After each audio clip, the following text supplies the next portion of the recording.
سید عثمان غنی سنورین رضی اللہ تعالیٰ عنہ نے حضور کی دعوت کی، حضور تشریف لے گئے، حضرت عثمان غنی پیچھے پیچھے، حضور آگے آگے۔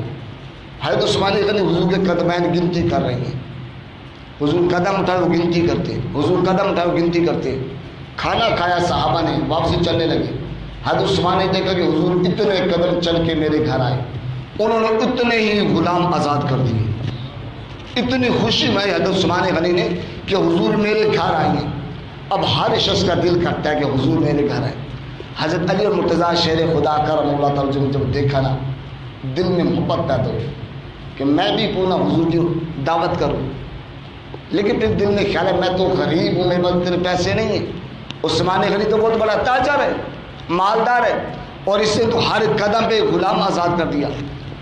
چہرے پہ مایوسی کے آثار ہیں۔ گھر گئے، سیدہ نے پوچھا سرتاج کیا معاملہ ہے؟ آج حضور کی دعوت دی تھی عثمان غنی نے، پھر میں بھی گیا تھا، اچھا کھانا پیش کیا، تو ہر قدم پہ ایک غلام بھی آزاد کیا۔ میرا بھی دل کرتا ہے میں حضور کی دعوت کروں، لیکن ایسی دعوت میں کر نہیں سکتا۔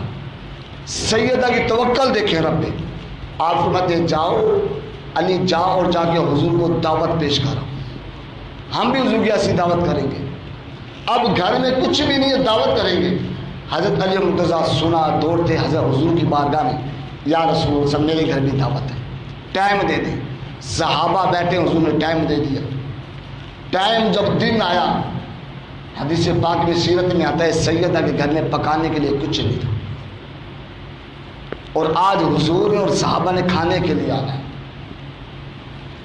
سیدہ نے مصلی بچھایا، مصلی بچھا کے رب کی بارگاہ میں آنسو گر گئے، مولا تو جانتا میری تو توکل تیرے ساتھ ہی، تیرے علاوہ میرا ہے بھی کون؟ میں تیری امید پہ میں نے تو تیرے نبی کو دعوت دے دی ہے۔ آج تیرا محبوب میرے گھر آئے گا، میری عزت رکھ لینا، میری لاج رکھ مولا۔ نفل پڑھے، نفل پڑھ کے دعا کر کے مصلی اٹھا دیا، ہانڈیا اٹھا کے چولہے کے اوپر خالی رکھ دی۔ آقا کریم صلی اللہ علیہ وسلم تشریف لے آئے، صحابہ جمع غفیر ہیں۔ حضور نے ارشاد فرمایا کہ کھانا لے آؤ۔ سیدہ نے ہنڈیا میں ہاتھ ڈالا تو ہنڈیا کھانے سے بھری ہوئی تھی۔ کھانا نکالنے کا کہ سیدہ حضرت علی کو دیتے رہی، حضرت علی حضور کو پیش کرتے رہے۔ صحابہ نے سیر ہو کے کھایا تو حضور ارشاد فرماتے ہیں صحابہ کھانا کیسا ہے؟ آج کی رسول کھانے کی خوشبو بہت اعلیٰ ہے، بہت ذائقے دار ہے، کبھی کھایا نہیں ہے۔ حضور نے ارشاد فرمایا صحابہ جانتے ہو کھانا کہاں سے آیا ہے؟ یا رسول اللہ ہم تو نہیں جانتے۔ حضور نے فرمایا صحابہ جنت سے اللہ نے کھانا بھیجا ہے، سیدہ کی توقع اللہ نے جنت سے کھانا بھیجا ہے۔ اب حضرت علی مرتضیٰ شیر خدا کا رحمہ اللہ تعالیٰ کی ڈیوٹی لگائی تھی سیدہ نے کہ علی جب حضور چلے نا مسجد سے اور میرے گھر آنے لگے تو حضور کے قدمین گن کے آنا، حضور کے قدمین گن کے آنا۔ عثمان غنی نے تو ہر قدم پہ غلام آزاد کیا تھا نا، میں بھی خیرات کروں گی نا، حضور میرے گھر آئیں گے۔ اب گھر میں کھانے کے لیے غلام کہاں سے آزاد ہوں؟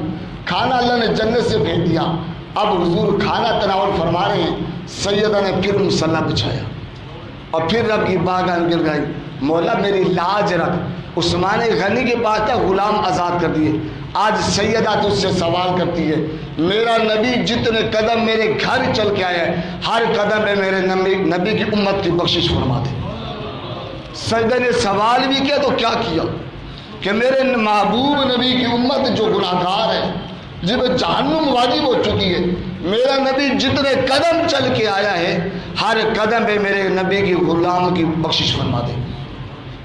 حضرت علی مرتضیٰ شیخ خدا کرم اللہ تعالیٰ جو فرماتے ہیں ابھی حضور و صحابہ بیٹھے تھے کہ جبرائیل رب کا پیغام لے کے حاضر ہو گیا، اور پیغام بڑا حسین ہے۔ جبرائیل سلام لائے اور سلام سا پیغام کے محبوب کو پیغام دے کہ رب نے تیرے ہر قدم پہ تیرے 1000 غلام کی بخشش فرمائی۔